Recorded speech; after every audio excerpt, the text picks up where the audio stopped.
The dictatorship of the proletariat is one of the most misunderstood terms in socialist history. People hear dictatorship and immediately think of Stalin, Mao, and the brutal authoritarian states that ruled in the name of Marxism. But that's not what the term was ever meant to mean. It wasn't about one-party rule. It wasn't about state control over every aspect of life. And it sure as hell wasn't about replacing one oppressive ruling class with another. The real meaning of the dictatorship of the proletariat came from Enlightenment thought, classical republicanism, and early socialist movements, not from the totalitarian regimes that twisted it into an excuse for permanent state control. And if we actually go back to the roots, we see that this concept wasn't just about socialism, it was about democracy itself. The term dictatorship of the proletariat wasn't coined by Marx or Lenin. It actually comes from Joseph Wedemeyer, a German-American socialist and Union Army officer who fought against the Confederacy during the Civil War. Wedemeyer, like many early socialists, was heavily influenced by the Enlightenment and Republican ideals, the same ideas that fueled the American and French revolutions. What did those revolutions have in common? They were fights against hereditary rule, against aristocracy, against concentrated power. And here's the part most people miss. The Enlightenment already had the concept of a dictatorship as a temporary emergency measure to protect democracy. The Roman Republic had a system where in times of crisis, a dictator was temporarily granted power to defend the republic, not to destroy it. Enlightenment thinkers like Rousseau and even the American founders recognized that. Sometimes even extraordinary measures were needed to break the grip of entrenched power. That's the true meaning of the dictatorship of the proletariat. It was never supposed to be a permanent dictatorship. It was a transitional phase where the working class, for the first time in history, would take control of the state to dismantle class hierarchy and lay the foundation for a truly free society. In other words, it was meant to be a protective measure against the ruling elite, not a new elite in itself.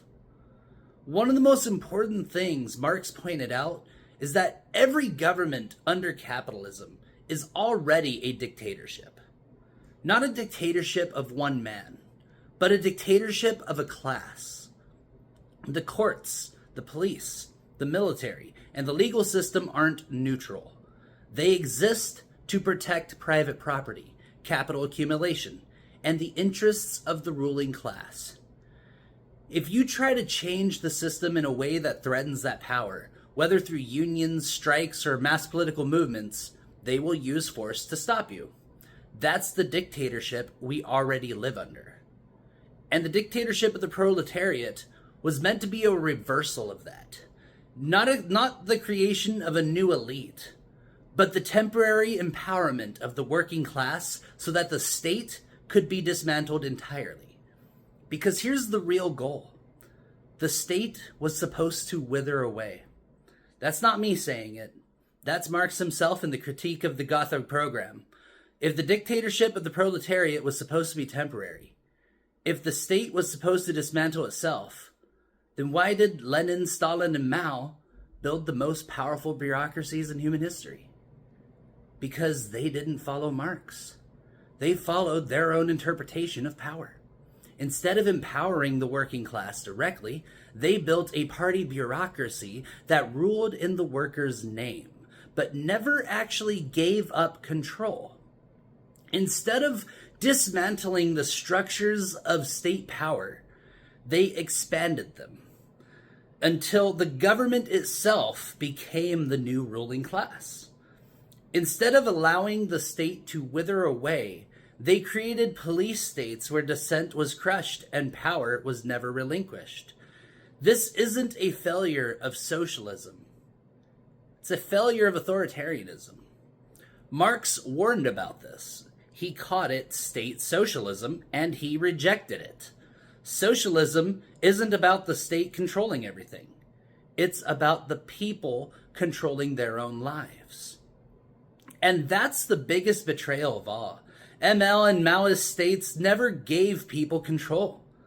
They just replace the old ruling class with a new one.